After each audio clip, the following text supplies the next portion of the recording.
Yo guys, what's going on? Welcome back to another podcast episode. Welcome to season 3, episode 11 of the podcast. Today, guys, we got a bit of a shorter episode from compared to our last episode, which is an hour and 40 minutes long, guys. I think that was our longest podcast episode on the channel. So it was a huge episode, so make sure you go check that out. We talked about, of course, the midweek game match days last week, as well as a lot of transfer news. We talked about just the best transfers last summer. We talked about a lot of wild, crazy transfers.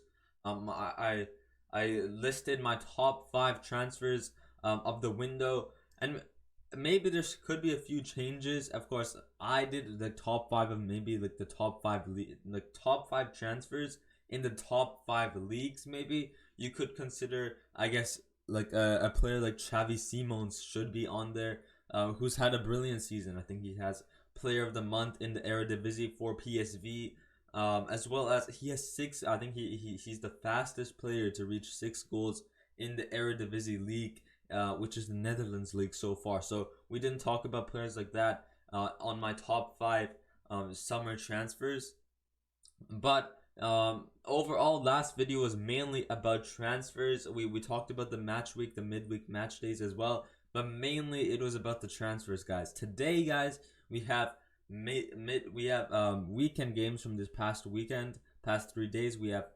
match day, I believe 7. I believe it is. Let me just take a look. Well, in the La Liga, it was match day 4 because they started a bit later. So it was match day 6 in the league. In the Premier League, and match day 6 in the League 1. So we're going to talk about match day 6 for both Premier League and League 1, as well as match day 4 for the La Liga, guys. And then on top of that, we have some upcoming Champions League games today. I am recording this on Tuesday, September the 6th, the first day of the Champions League. I'm very excited, very pumped up. We got Paris Saint-Germain and Juve coming up. This video, you guys should be this video should be published around 11, so it should be uploaded before the Champions League games at 12 o'clock, guys. So don't worry. I'm going to make my predictions before the game. You can watch the podcast hopefully before the game. It won't be longer than an hour. I don't think the podcast will be longer than an hour. So we're going to make some Champions League predictions for today and tomorrow. And then also we're going to make a fantasy Champions League game, guys. I did make one a couple of weeks ago, like 2 weeks ago, but it kind of messed up, like it didn't save or anything. So we're gonna make one together on the podcast, just more so you guys can see who I pick, who I think is gonna be a better player. Talk about the players I do pick in my fantasy league as well, guys. And then I think on either Thursday or Friday we'll be having another episode for Champions League Week 1, guys. So let's get right into episode 3, guys, and let's start off. Let's start off with the La Liga, honestly, because nothing huge in the La Liga. I feel like nothing really. I don't really watch the La Liga. Even when I do, it's mainly Real Madrid and Barcelona. So we're gonna talk about those 2 clubs, of course, Real Madrid and Real Betis, guys. What a game for them today, for Real Madrid, and this is honestly a tough game. And of course, both the Brazilian youngsters, Vinicius Jr. and Rodrigo, both scoring a goal. The both Brazilian youngsters, the wingers, of course, and we saw how insane they were last season, not just in the La Liga but in the Champions League as well. Rodrigo, of course, scoring those last 2-minute goal, the last 2 goals in the final 2 minutes of the game against Man City. Crazy performance there. Of course, Vinicius scoring a beautiful goal, a beautiful dummy around Fernandinho against Man City once again. So brilliant from both Vinicius Jr. and Rodrigo. Let's see if they do it again this season. Brilliant start to the La Liga, of course, scoring 2 goals both themselves. I think Vinicius has a few assists as well, 2 or 3 assists. I think 2 goals or 3 goals. I'm not quite sure. But brilliant start. Looks like they both scored a goal in this game. Of course, I didn't see the goal. I didn't watch the highlights. But yeah, Vinicius scoring in the 9th minute. Sergio Canales, the right mid at Real Betis, guy, scoring in the 70th minute to hopefully make a comeback for Real Betis, to make it 1-1 and maybe even win the game for them. To give them that hope. 1-1 against Real Madrid. Crazy for a team like Real Betis. And people do think that this is going to be an easy game for Real Madrid, but Real Betis are a strong team. This is kind of like a derby, not really a derby, but it's definitely going to be one of the biggest matches in for Real Madrid. It's going to be a physical match as well. Like Real Madrid or Real Betis have a lot of physical players, of course. Nabil Fekir being one, uh, and he's an insane player. Like last season, he's like a boxer, honestly, man. He might as well go boxing. Like he's such a physical player, not just an attacker, but physically he's really good on the ball to kind of hold the ball away from opponents. So it's gonna be a challenging game for Madrid, but wasn't challenging. It wasn't that difficult until the 65th minute where Rodrigo scores a goal. And once again, I did not see the goal, but looking at the stats wise, the possession looked about fair. It's just while having both 50% possession, Real Madrid scored more, had more opportunities with the possession that they had, which is the exact same possession as Real Betis, but had more attacking opportunities. So 22 shots, 5 shots on target, brilliant from Real Madrid. Maybe they should work on their shooting to get more shots on target, but overall brilliant from Real Madrid, guys. And nothing really else to talk about here. As I said, I didn't watch this game. But it puts them at the top of the table. 4 games, 4 wins, undefeated so far, with 12 points, of course. 4 times 3, 12. 7 goal difference with 11 goals scored and 4 goals conceded, guys. And then we're also gonna be going to talk about the Barcelona, guys. Barcelona having a brilliant game today. Brilliant game on the weekend, of course. Barcelona versus Sevilla. Rafinha, man, this guy breaks legs. His dribbling is crazy, man. You gotta see his dribbling. This game he did wild dribbles. Lewandowski, of course. We talked about this last episode, and I'll say it again. Lewandowski, Mbappe, and Lewandowski, Mbappe, and Erling Haaland, both goal scoring machines, guys. All 3 of them. If they were to not exist, each the Premier League, the La Liga, the Ligue 1 would all be a more competitive league. PSG would not be winning every season. Man City would not be winning every season. But now, like, they wouldn't be winning every game either. And people are calling the League 1 a farmers league is because Mbappe is there. If Mbappe is to leave, I guarantee you PSG would be struggling more. So since Mbappe is there, he's helping them so much, and you gotta keep in mind these players are not playing for top teams for no reason. They're world class players. Erling Haaland is making the Premier League look like a farmers league because he's just built different. He's a goal scoring machine. Last season it was a more competitive league. It was a more competitive league. Liverpool had a chance. They were 1 point behind. Look at Man City now. They're killing it right now because Erling Haaland is a goal scoring machine. He's a fantastic world class player. Same here with Lewandowski. Barcelona have yet to lose a game. They have 1 draw, but they're yet to lose a game. Whereas lose 1-0. If this game was 3 for Sevilla and 0 for Barcelona, that's a loss, of course. I think that's pretty obvious what I said there, but they're yet to lose a game because Lewandowski is a goal scoring machine. So you gotta keep in mind, these players are world class players, and Lewandowski goes ahead and does it again in the 36th minute. Brilliant goal. I think it was it in the box? I think it was just a tap in type of thing. I don't quite remember this goal. Maybe I'm thinking of last week when he scored 2 goals for Barcelona, but overall brilliant goal to get them 2-1 up. Or 2-0 up against Sevilla in the before halftime. And then of course Eric Garcia, the center back, getting a goal in the 50th minute, probably off of a corner, maybe like a header off of the corner, something like that. I'm gonna assume because it's a center back. Of course, center backs could go up a lot. Maybe it's off of a free kick, so they go up, they get higher on the pitch. Maybe it's off of a corner where the whole team is there and he gets a header in. So overall, brilliant win. This is a huge achievement for Barcelona, especially with the transfer window they had. Rafinha, Lewandowski, Jules Koundé. And Jules Koundé, did he play this game? I wonder. Koundé, yeah, it looks like Koundé playing against his former club Sevilla. So that was pretty good as well. I wonder how he performed. As I said, I did not watch this game. But overall, brilliant win for Barcelona, putting them at 2nd place in the league. Tied in points wise, tied with Villarreal, who I did say is definitely going to be a top league challenger this season. Villarreal definitely a strong team. After last season, they killed it in the Champions League. Beat Juventus, beat Bayern Munich, almost beat Real Madrid, or almost beat Liverpool. But in the second half of the second leg, they fell off.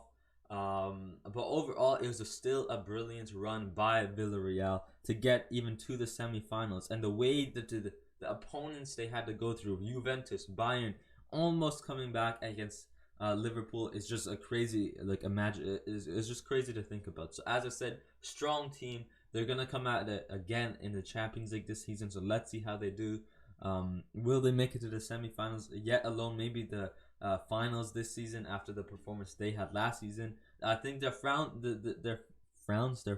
are definitely proud of them for what they've done last season in the Champions League. So let's see if they can do it again. In the La Liga, they're for sure a top strong team, definitely top 4 every season, top 5 for sure. But in the Champions League, let's see if they'll make that run again.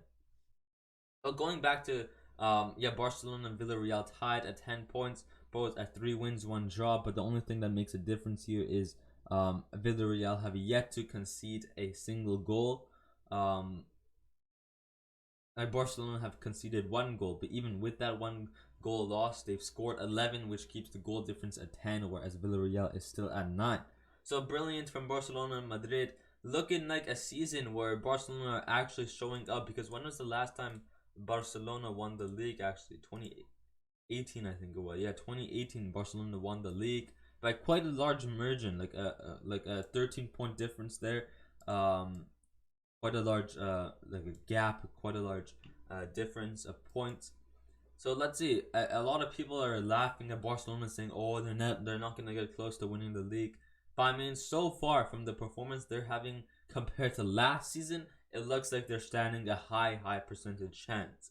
So maybe even second. That's just still huge. Last season, what did they get? They got second after the huge terrible start to last season, and this season they're kicking off a huge start. Let's see if they can continue that the positive non-losing streak. And same with Real Madrid. Let's see when their first draw or losses, because as soon as they draw or loss, Barcelona are gonna get closer in points wise, and it's gonna be a tight point difference to win the league. That is the La Liga right there. Any other huge games I really want to talk about? Nothing really here. Any huge games next week? Not really. Maybe Betis and Villarreal might be pretty cool to see. And then we got the Madrid derby in 2 weeks. So yeah, pretty good games in the next 2 weeks upcoming. Let's see what happens there. But that is the La Liga for this weekend. Match day 4. Let's go to the Premier League. Want to save League 1 for last, of course. So Everton and Liverpool drawing 0-0. So that was pretty crazy. I think we saw this on most of this. We saw this on the last episode last Thursday or last Friday. Or no, it was on Saturday actually, I believe. We said Newcastle Crystal Palace would have been crazy, but unfortunately ended up being 0-0 and not anything crazy happening. Gucci Rat and what's his name, Zaha not doing anything crazy, because I mean, so far from their goals this season, it's looking crazy so far. The dribbles, the skills, their pace, getting in behind the defense have been crazy. And Isak not really showing up against Crystal Palace as well. As I said, Newcastle, their signings this season have been pretty insane so far. Nick Pope, Alexander Isak. Did they get Trippier? I think Trippier as well. So pretty good signings. We go to Aston Villa City, which I did say. Will Haaland score his 10th goal? And yes, he did, guys. Erling Haaland scoring in 6 games. Erling Haaland has scored 10 goals, guys. That is crazy to believe. And as I said, guys, there's about 38 games in the Premier League. There is 38 games in the Premier League. It's been 6 games so far. So if we think of it like that, let's say it's 36 games. 6 times 6 is 36, of course. So 36 games. It's been about 1/6 of the Premier League has been done so far. And if you think of it like that, if Haaland is scoring 10 goals every 6 games, he's going to be scoring 60 goals, which is a goal scoring record in the Premier League, I believe. Like, highest goals in the Prem. in one season.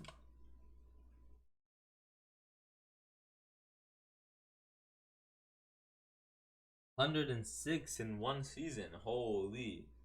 But that's by a team. Is it by a player? By one player. 32, yeah, exactly. So 60. He's gonna be doubling it, getting the golden boot. So that's gonna be crazy if that was to happen. That would be crazy, man. Crazy. So let's see, is Holland going to be doing that on this route? If he scores 10 goals every 6 games, he will be for sure breaking it. But I mean, as I said, maybe not 60, maybe about 40, which is still a crazy amount. As I said, goal scoring machine. We just talked about it. Lewandowski and Erling Haaland, Kylian Mbappe, goal scoring machines. Would you consider Mbappe a goal scoring machine? He scores a lot of goals, but it's not the same as Haaland and Lewandowski. He's more of the technical dribbler, skiller type player, like agile player, kind of like a Messi who scores goals. That's kind of like Mbappe, whereas Ronaldo is like a Holland kind of goal scoring machine.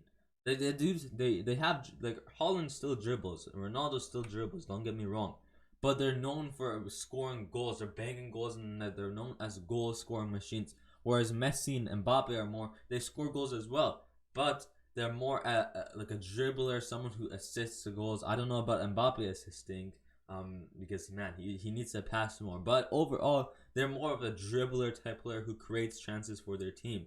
But they do score goals. Don't get me in mind. But they're more known for dribbling, whereas Haaland and Ronaldo are more known for goal scoring machine. So, as I said, Haaland on this route, he could like technically, if he scores 10 games, 10 goals every 6 games, he could go on to score 60 goals, but I doubt so. I'm gonna go for around 40 to 40, 35 to 40 goals, winning the golden boot for sure. And overall killing it so far, man. He is crazy for City. Unfortunate that they didn't win against Aston Villa, but at the same time, I am pretty happy because unfortunately, so okay, I don't really know what like if it was unfortunate or fortunate, because I did say in the Man United Arsenal game, I was kind of like I was more of an Arsenal fan, but I also at the same time I wanted United to do good. But at the same time, once again, I wanted Arsenal to win to stay on top of the league. But as I said, luckily, with the draw that Man City had, but unfortunate that Arsenal lost, it still keeps Arsenal on top of the league by 1 point only. So if Arsenal was to win, it would still be a 4 point difference. But now it's up to Arsenal to not lose a game yet, and to continue to win and hope that City lose or draw a game so that Arsenal can keep that 4 point difference or 4+ point difference. But overall, this game was crazy, man. Arsenal United, this game was crazy. Let's talk about one player in certain which could have changed the game drastically. And do you think he should have been subbed off or not? In my opinion, he should have gotten a yellow, maybe a red card. And he goes by the name of Scott McTominay, man. This guy is wild on the. He's pulling people, and same with Varane as well, man. This guy, Gabriel Jesus, was being abused, man, by Scott McTominay and Varane. He's just being pushed on the field, grabbed everywhere. So do you think Scott McTominay shouldn't have gotten a red? I think he should have gotten one, but he didn't. So I was quite surprised. Like, man, he was playing boxing, man. He was wrestling. He was dragging them to the ground. It's kind of the same with Raphael Varane. But you can see definitely with Scott McTominay, a physical player, kind of like a very, very angry physical player trying to defend and win it for his team. But overall, man, great performance by United. Of course, Arsenal did play decent. They had a few opportunities. Let's talk about Arsenal's goal. Antony scoring in the 35 minutes to start off the game. Actually, before the Antony goal, there was actually an Arsenal goal where I believe Martin Odegaard went to get the ball from Christian Eriksen, but and so he got the ball. And then it goes to Saka. He fouls the ball. Not fouls. He tackles the ball from Eriksen. It goes to Bukayo Saka, and Bukayo Saka, brilliant through ball to Martin Ellie, man, who's having a brilliant start to the season. fast-paced man who can get around the defense very easily. Martinelli, he's finishing on the ball, his dribbling, everything about Martinelli was insane. And as I said, Bukayo Saka threw ball to the wing to Martinelli. Martinelli cuts inside and goes and scores a goal against David De Gea to make it 1-0. But then it goes to VAR. VAR goes ahead and looks at Odegaard's tackle against Eriksen, and unfortunately it was a foul, so the goal was disallowed, which makes it 0-0 again, not 1-0 for Arsenal to start it off. But then in the 35th minute, Anthony goes and scores in the 35th minute. Brilliant goal from Anthony. Man, his skills are everywhere. I mean, to be fair, all he does is kind of moves his leg. Guys, I can move my leg. I can move my leg. I'm worth 100 million, guys. So maybe it's a bit overrated for that. He just does like a step over. Oh, I'm worth 100 million. Or I can do it like an Anthony spin. I'm worth 100 million. So maybe he's a bit overrated for that. But overall, still, for sure, he's a brilliant player to get in behind. He's a passionate player for United. He wants to play for the club. So that's what you like to see in United. As I said, I think I've said it in the previous seasons. Like I think like earlier in the beginning of this in season 3 of the podcast, I did say that United need passionate players like Cristiano Ronaldo. The team is not passionate enough. But with Lisandro Martinez, with Anthony, they're passionate players. It looks like Rashford, Sancho, Bruno Fernandes, Christensen, Malacia. They're more a passionate team now, more together, playing together. It looks like they're more passionate to play football, to win. So it's good to see that they're more passionate and willing to win the game. As I said, yeah, Anthony, brilliant.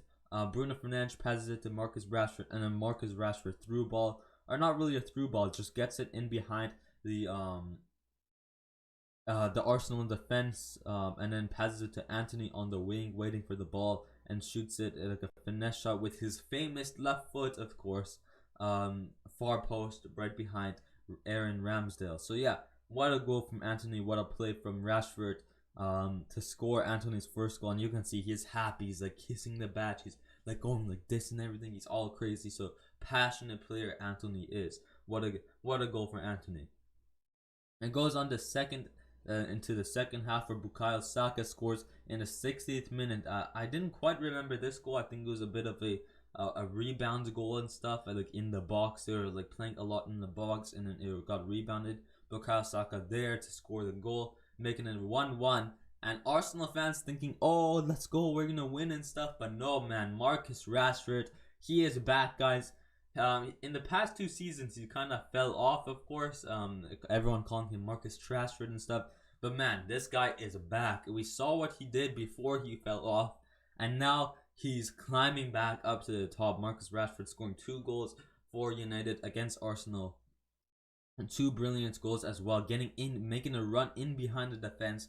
Passed by Jadon Sancho. I believe he got one of the assists. I think Eriksen got an assist as well. Yep. Eriksen I think it was Eriksen who made a run to the right, got in behind the defense and passed it to Rashford to score a tap-in goal.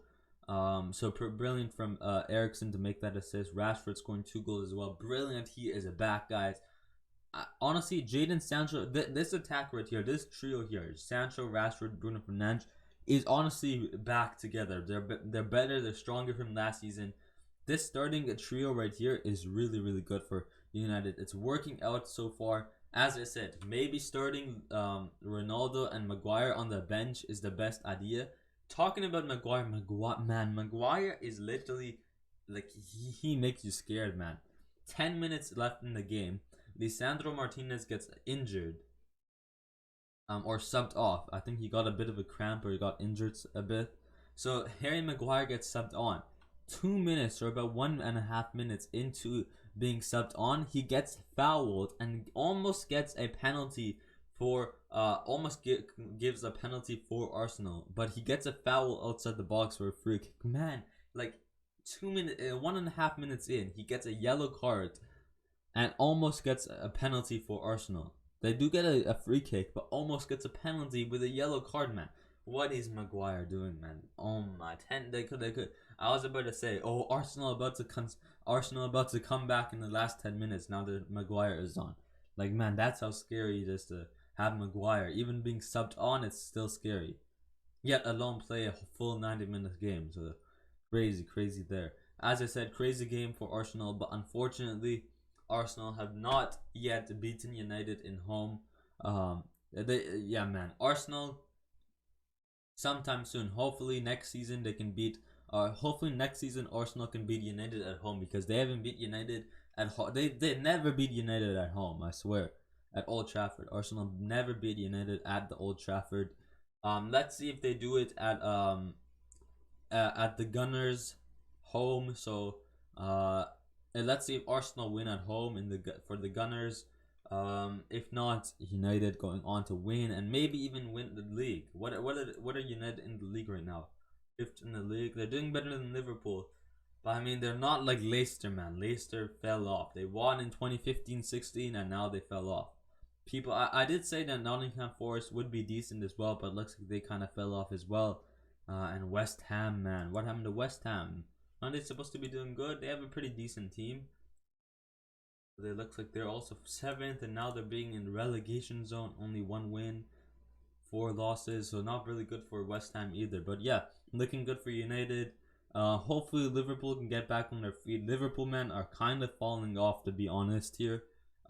They need to get their stuff together right now, because if not, then maybe a lot of huge changes. Jurgen Klopp might have to go out of the club, and a lot of big changes might have to happen if Liverpool do not do well this season.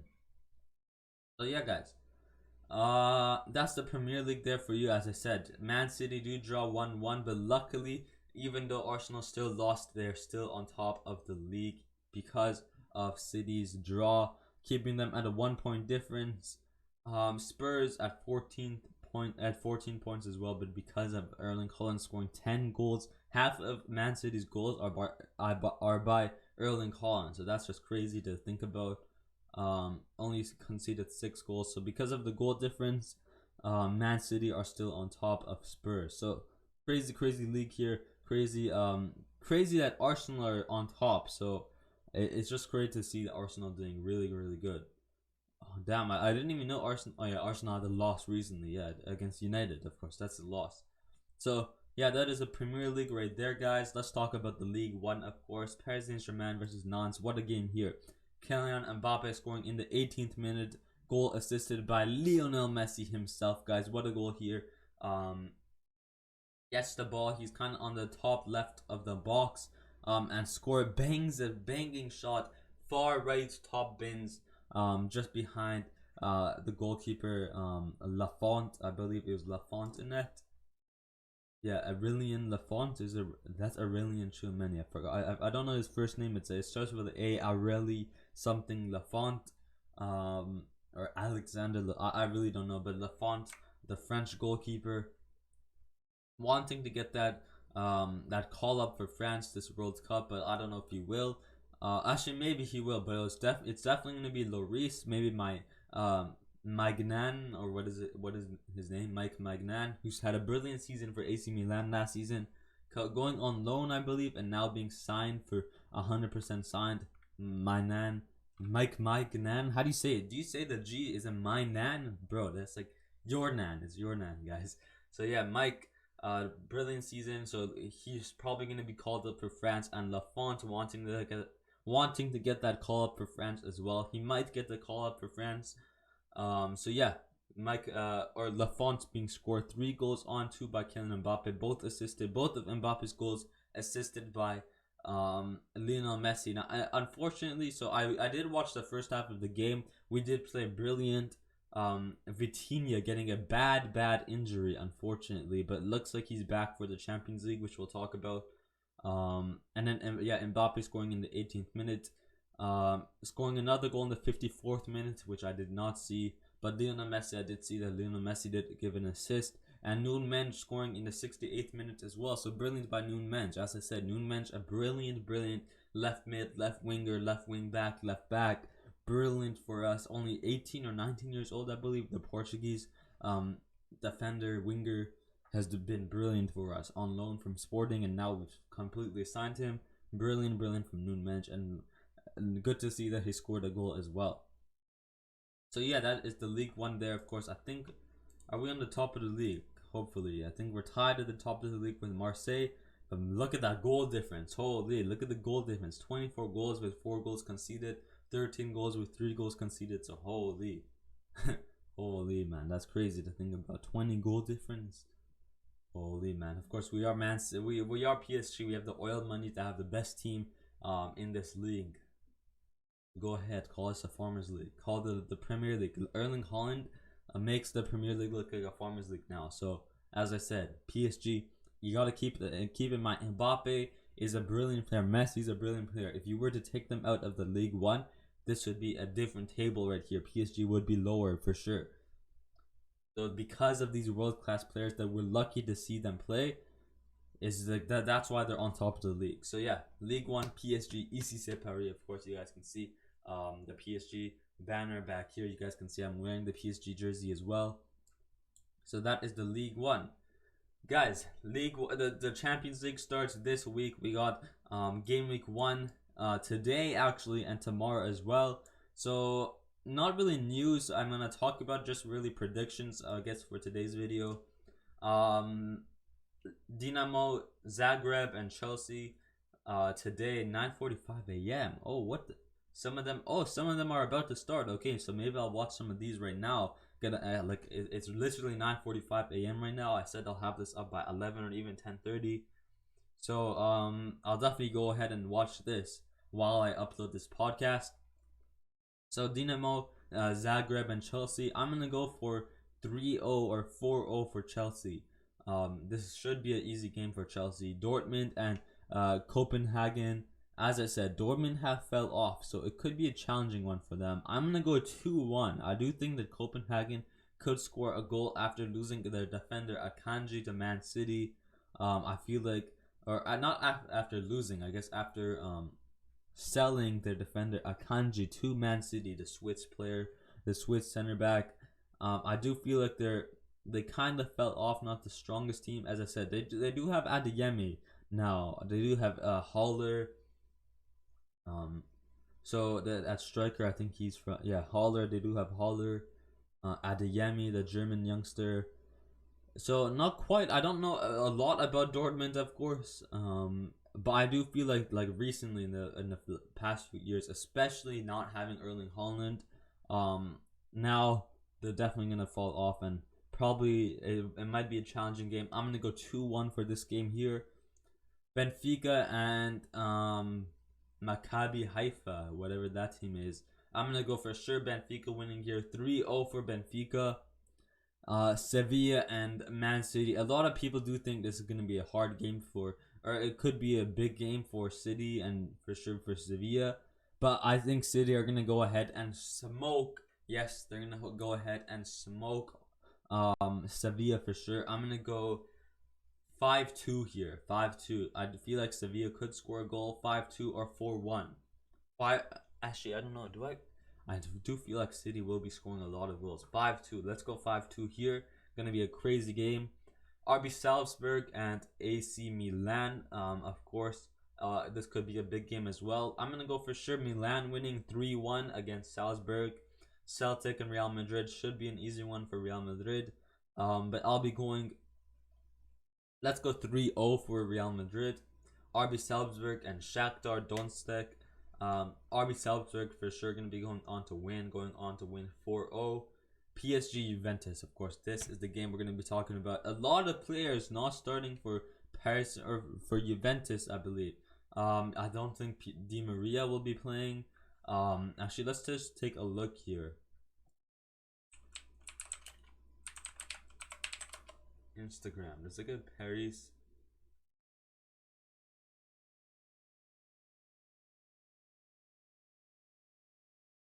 Let me just find what this the name of the channel is called.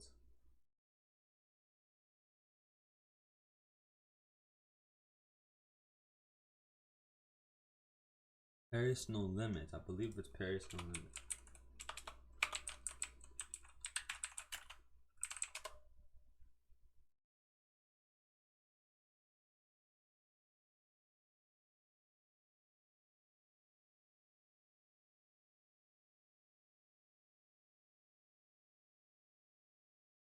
Maybe it's not this one. Let me just check.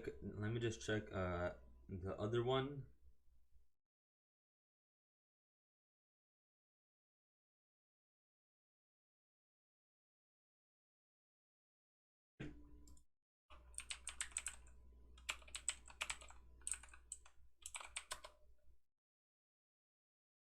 Could be this one, saying like who's gonna be starting.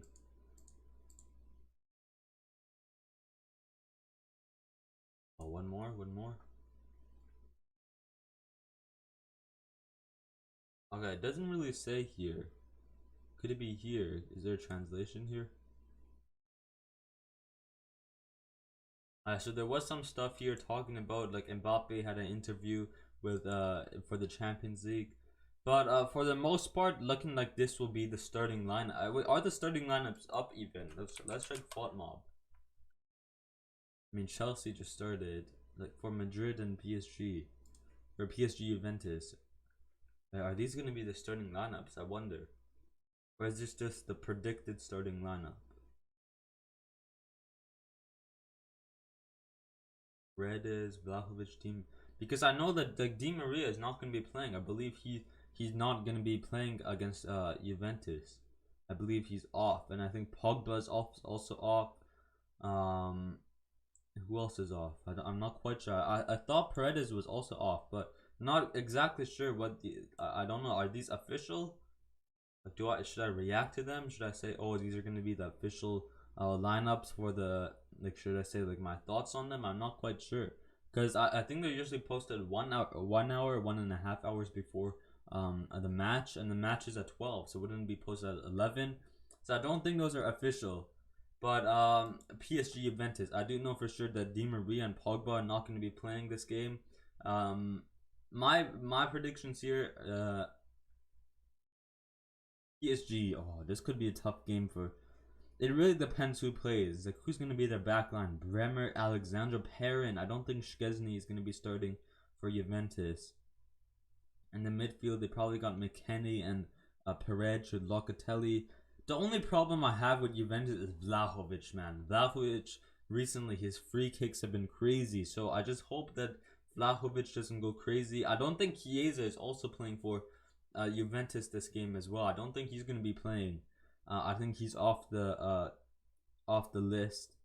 Kostic will be playing for sure from Eintracht Frankfurt. Um,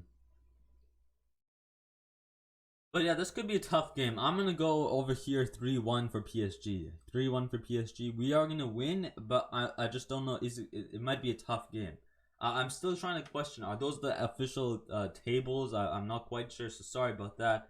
But if they are official tables, then the lineup would be posted before the match. So yes, over here is not really posted, but I mean this is Google, not FOTMob, not the best app for games. But yeah, as I said, 3-1 for Juventus. Over here, Ajax and Rangers. This is gonna be a crazy. This could be a challenging game tomorrow.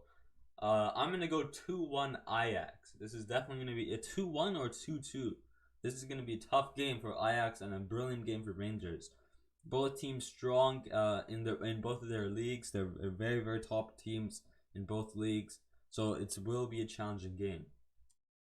For their level, this is a big game. Like if you compare Ajax to, I mean Ajax, man, like maybe if you compare Ajax to Madrid, I mean they did beat Madrid. When was it? Back in 2018-19, I think it was the 18-19 season. Ajax's run in the Champions League was crazy. Beat Madrid. They beat Madrid, which is crazy. Um, but like nowadays, if you compare Ajax to Madrid, of course it's a different story. So that's why I say for Ajax's level nowadays and Rangers' level nowadays, it's definitely going to be a challenging game. Eintracht Frankfurt and Sporting tomorrow as well. These are going to be early games, 9:45. So Eintracht Frankfurt, Sporting. I'm going to go Eintracht Frankfurt to win. They did win the Europa League last season, and they are a very, very strong team. Their fans are crazy. I'm going to be going 2-1 here or 2-0 for Frankfurt, Inter, and Bayern. So we have one crazy big game here tomorrow. I'm going to go ahead and say Bayern will win 3-1 Bayern. Barcelona and Victoria Pleasant, or should I say Victoria Secret, staying on the secret guys. Victoria Secret, Victoria Pleasant here. Like that's just a meme that everyone is saying. Victoria Secret, but yeah, Victoria Pleasant and Barcelona. Barcelona for sure have to win this game, otherwise it's just gonna be very sad and very such a meme if they lose to Victoria Pleasant. But Barcelona, let's just go. I don't know, 6-0 because this should be easy. I don't know how Victoria Pleasant play, but I'm gonna go 6-0. I don't know how they are. Are they bad or they good? They're probably not the best team. So I'm gonna go 6-0. Napoli Liverpool. This is gonna be a good game here. Both strong teams, as I did say. Not Liverpool did kind of fall off, so their group could be challenging for them. I'm gonna be going here.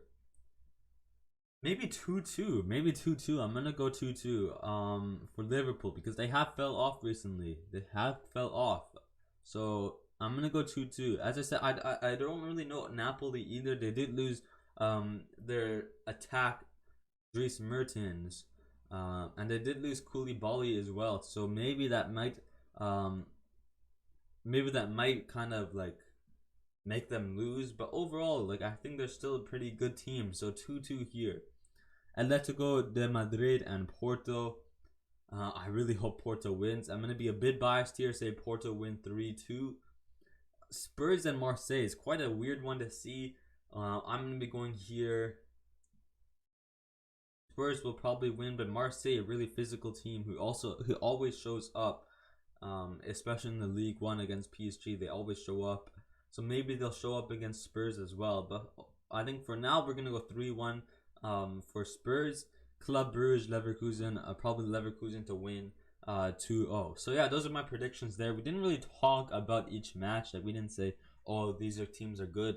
But it's really more of the predictions here. I don't really know the table.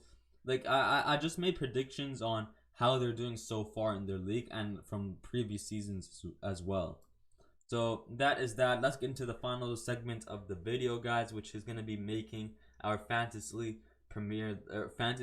UCL team. So yeah, I did say it did mess up. So what this fantasy league is, it's basically you have 100 million. You have 100 million to spend, and then each player is of course a certain million amount of coins, and you have to get 15 players and make a team. And depending on the performance, you get a certain amount of points and rank up. There's no really reward or prize, but I guess it's just for fun. In attack, we're going to go with Kylian Mbappe, of course. I think he's a brilliant player who's definitely going to be doing insane. He does insane every season. Maybe PSG don't do insane every season, but Mbappe performance as a single player performance-wise, Mbappe does well every season. So we're going to put Mbappe up top. I want to put Benzema, and I did put Benzema before. But let's do the midfield first. I really want to do the midfield. So I think we're going to do Modric. Kimmich. We're for sure going to do Kimmich. Brilliant player for, I think he's going to show up this season. I really want to do Kevin De Bruyne. But I think, how much is De Bruyne? 10.5 million. We need a type of winger here. So let's see. Can we get a winger type player here? Maybe someone like Riyad Mahrez, he could show up, but he's a bit expensive. Coman. Ooh, we could go Coman. Raheem Sterling, Rodrigo, of course. Serge Gnabry, Rodri. I think we're going to go with... Let's go Rodrigo. We need some Madrid players. And we're gonna save one spot for, of course, these last two spots are for the substitutes. Let's go back to our forward. Let's put in Benzema for now. I think Benzema's gonna do well again this season. Maybe Lewandowski will do well. 46 million left. So let's go to our defense. João Cancelo, I'm gonna be putting in for sure. I want to put in Marquinhos. I think we're gonna go ahead and put in Marquinhos. We're going to put in Donnarumma. I'm going to be putting in Donnarumma. A lot of people will probably be putting in Thibaut Courtois, but I feel like this season he's not going to be doing as good as he did last season. That's just my opinion. I really like Donnarumma. I feel like Donnarumma is going to be showing up, especially with more confidence that he has from our new manager Galtier, Christophe Galtier. I think he has more confidence that he's the main goalkeeper for PSG. He needs to perform well, so he has more confidence. He has that boost. Maybe sometimes he's a bit like scary to watch, but for the most part, he like I definitely trust him. He's my goalkeeper right there. Do we want to go with our the main man, Alphonso Davies, the Canadian boy, the Vancouver man? I think we're gonna go with Virgil van Dijk. We need a Liverpool player. Um, we could go from like some Spain players as well, like Cuadrado. Let's go see if we can get Cuadrado. He's probably gonna be doing good. So now we have the subs. We have 18 million remaining. I think for the most part, we're probably gonna go get the cheapest players here, the cheapest keepers.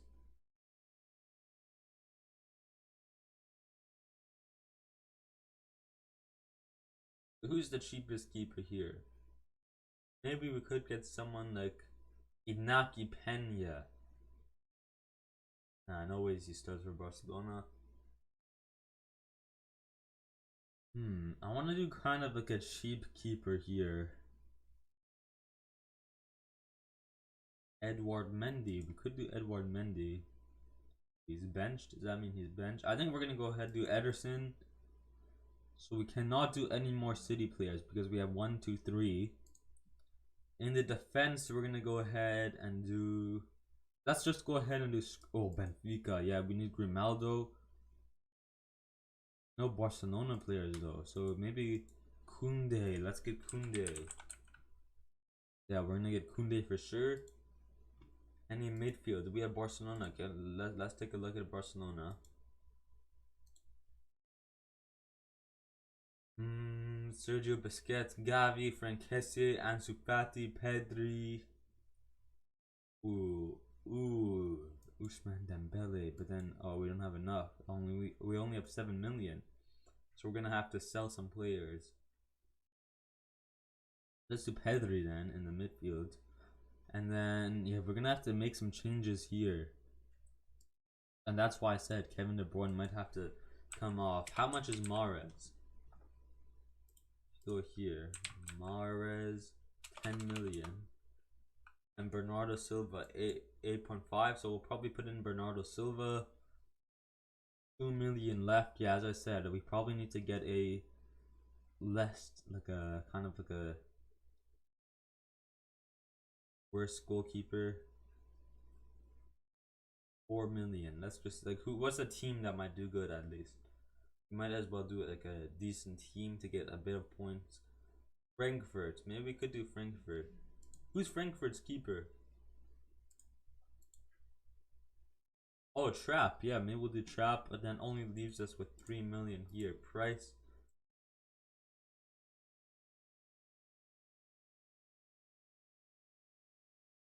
So the cheapest attacker we can get here is gonna be 4.5 million. So we still need another about 2-3 million to maybe get a decent player, at least to get a couple of points, like a bench substitute player. Ooh, Rebic would be cool. Kostic. Rafi. Oh no, he's a lot. Goldberg. Oh, he went to Sevilla. I swear he played for RB Leipzig, which would have been nice. I kind of like the Leipzig player. But I think over here we're going to go with Julian Alvarez for Man City. We're going to be left with 3 million. We need to get 3 million somehow. I think we're going to remove Rodrigo. Put a price to 5 million. Can we get a good midfielder for 5 million? Thomas Delaney. Let's go Sevilla. Thomas Delaney. That it? Is that gonna be? I think this is it. This is pretty good. So we got Mbappe, guys. Of course, I did say he's gonna probably. I did say PSG. I hope we win the league this season. I feel if you saw us in the preseason, we for sure were gonna win the league. But maybe now that the League One started, my doubts are kind of been going down. But overall, I really do hope that we still win the league.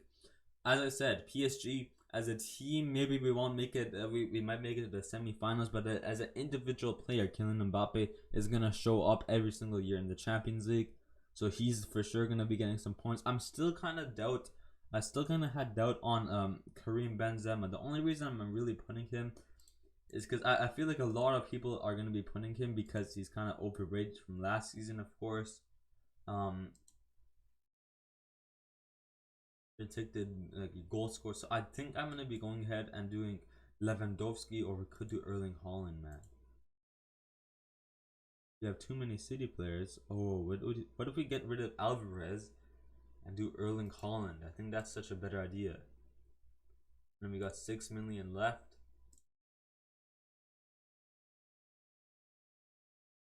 Choupo-Moting. Oh, we could do Choupo-Moting.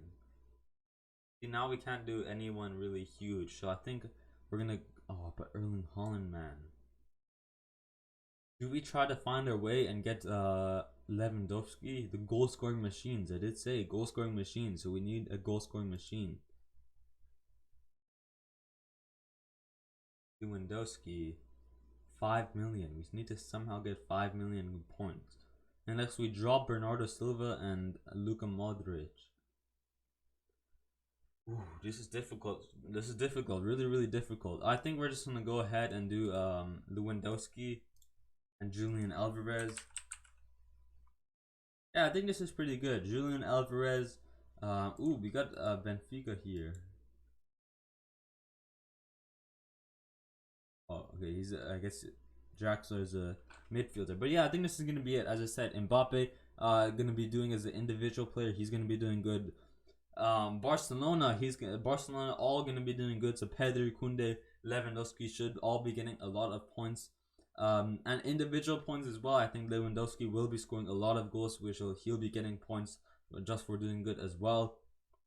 Julian Alvarez mainly for the team I'm putting him, so hopefully Man City do well, so Man City he'll get points as a Man City player, but hopefully he gets some starting time to play and hopefully get some goals. As I said, Thomas Delaney, I'm mainly putting him, I guess, to have like another off league, or not really off league, off team, just to see like maybe if Sevilla do good, he'll get some points there. And then we got Luka Modric, of course, who's 36 years old. I think he's 37 soon. And he's always gonna show up every season, so hopefully he does well. Joshua Kimmich, I said he's gonna be the beast midfielder for Bayern, so he's gonna be up there. Bernardo Silva, I really wanted to put Kevin De Bruyne, but I do think Bernardo Silva is not that bad as well. I think he's having a better season. Last season he didn't do bad, so I think this season, last season last season he did pretty decent. So I think this season he will have a comeback as well. Pedri, I guess we're doing him for Barcelona as they're going to be doing well this season. João Cancelo, we have to put him in the defense. Cuadrado, I guess we're putting really two fullbacks, and I want to put a Juventus player in there for sure, because they're definitely a top team. We got Van Dijk and Marquinhos, of course. Jules Koundé, they're going to be doing good. And then Donnarumma is mainly going to be the main goalkeeper for the team. So we get to choose who we're going to have on our starting. Mbappe up here. I think we're going to put Pedri in for Delaney. Luka Modric, Kimmich, Bernardo Silva. So well midfield there. We got João Cancelo, Marquinhos, Van Dijk. And I think we're going to be putting in Jules Koundé over Cuadrado with Donnarumma in that. So yeah, this is going to be my team here. This is my team, guys. As I said, we talked about them individually, especially about Mbappe. Mbappe is going to be in everyone's fantasy UCL. So no shirt for sure. Each match day, pick a captain whose score will be doubled. Ooh, Mbappe. Team name in baller. And let's just do a flow podcast. Go back here, FIFA flow podcast.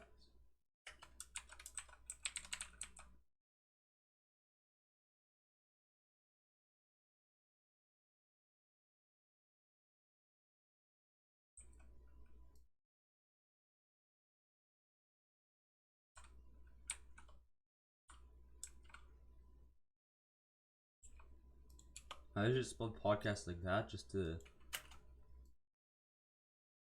have a. Yeah, guys, we gotta promote it here. We join a league, we have to promote the league. or if we join like a group, like you can make your own league and see like like me and a group of friends can do it and see who has the best fantasy league. So we gotta promote our podcast here. And Baller FIFA Flow podcast. Yeah, that's pretty good. So that is my fantasy league, guys. Let me know what you think about it. What you rate it out of 10. Send it, like, if you want, go ahead. My Instagram will be down below. My FIFA Flow Instagram and my personal. Send it to my FIFA Flow Instagram. I'll take a look and I'll rate your fantasy teams, guys, if you want me to. So yeah, links will be down below. If you guys enjoyed today's episode, we talked about our the league games and a bit about the round is now locked.